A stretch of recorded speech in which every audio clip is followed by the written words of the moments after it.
An 84-year-old pro-life volunteer was shot while going door-to-door in Michigan. The woman from Lake Odessa was speaking about Proposal 3, a proposed state constitutional amendment that would establish a new so-called individual right to reproductive freedom. According to Right to Life of Michigan, the woman was shot in the back shoulder area after leaving a heated conversation with a resident. The man who shot the pro-life advocate was not involved in the conversation. She is now recovering from the gunshot wounds. Catholic apostolate leader and father of 7, Mark Huck, was arrested last week after FBI agents raided his home. According to a family spokesman, the arrest comes from an altercation which took place over a year ago with a Planned Parenthood escort in Philadelphia. Huck regularly praised the rosary outside the abortion business and says he was defending his 12-year-old son from verbal harassment. President and faux faithful Catholic Joe Biden falsely claims that the church makes exceptions when it comes to abortions. These remarks were made at a fundraising event for the Democratic National Committee, where, according to Bloomberg, Biden made these insinuations in defiance of Senator Lindsey Graham's proposed 15-week abortion limit. Bloomberg quoted the president saying, "Rape, incest, no exceptions. I happen to be a practicing Roman Catholic. My church doesn't even make that argument." And joining me in studio to discuss these erroneous claims and the significance of who's saying them is Father Thomas Petri, president of the Pontifical Faculty of the Immaculate Conception at the Dominican House of Studies in Washington, D.C. Father Petri, thanks so much for joining me. I want to start by just looking back at a recent EWTN poll that shows that just 9% of Catholics believe that abortion should be banned. Can you tell us what the church actually teaches and what these comments from President Biden really signal? Well, the church has long taught from the beginning, and it's not just the Catholic Church, it's Christianity historically, it's Judaism, it's Islam.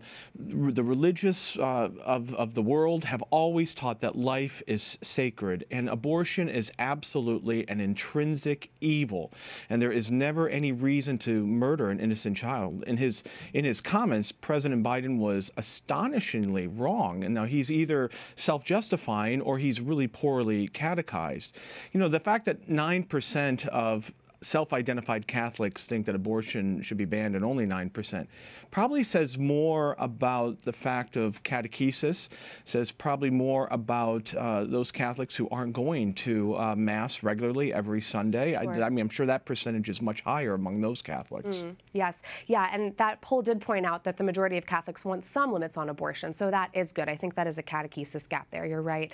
And, you know, Father, President Biden, along with other baptized Catholic politicians, Nancy Pelosi, Dick Durbin, others, they continue to double down on saying these things. So talk to me about just how damaging these scandalous comments really are. Well, they really are scandalous, especially when you have lay Catholics in the political sphere claiming that the church teaches something which it really doesn't teach. You know, Senator Pelosi, or Speaker Pelosi, really said some years ago, and she continues to repeat it, that the church has no position on when a human life is present in the womb, when the soul enters, you know, the unborn child.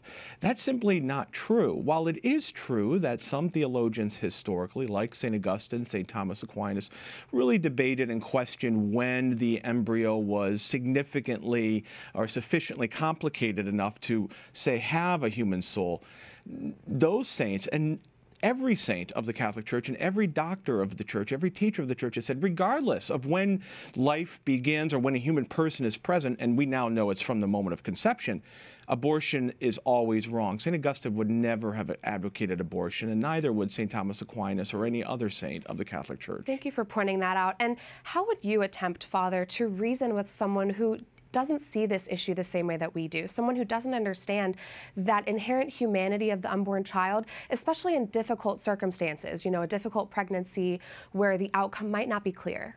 Right. So, you know, the point of the matter is that the human species, every member of the human species is made in the image of God. And there is, all of us, whether we have the same skin color, whether we're from the same ethnicity, whether we're the same sex, whether we have the same beliefs, The Catholic Church and Judeo-Christian tradition believes that every person is made in the image of God and therefore has fundamental rights that can't be taken away and are not conferred on us by our government or by the majority. We want to protect that. There is absolutely no way to protect that unless you acknowledge that every member of the human species is irrepeatable, unique in the eyes of God, and in fact called to God regardless of disability, regardless of ability, regardless of limitation or talent. Now, yes, there are difficult pregnancies. There are going to be difficult pregnancies, and there are some real radical difficult pregnancies, such as ectopic pregnancies. And what the church, what I would want to counsel those who are going through that, whatever the solution is, it can't be a solution that sacrifices the life of the child in favor of the life of the mother. Sure. Though there are some actions that may result in the death of the child, choices and actions matter. And so the Catholic Church has a long moral and bioethical history of helping to make those kinds of choices so that a mother does not have to go on living thinking that she sacrificed her child for her own life, even if we do not yet have the ability to save children in certain difficult pregnancies. Yes, thanks for clearing that up. And we have about 30 seconds left. I just want to ask you, as we continue to celebrate the fall of Roe versus Wade, what do you think is our biggest challenge, our most important mission as Catholics in America right now? Our biggest challenge is to convert minds and hearts in the dignity of the unborn and the dignity of every person. And I think as we move forward, and I would encourage all those involved in the political sphere to move forward in every single legislative measure that can limit abortion as much as possible until we can eradicate this evil from our country. Thank you so much for joining us, Father Thomas Petri of the Dominican House of Studies. Thank you, Prudence.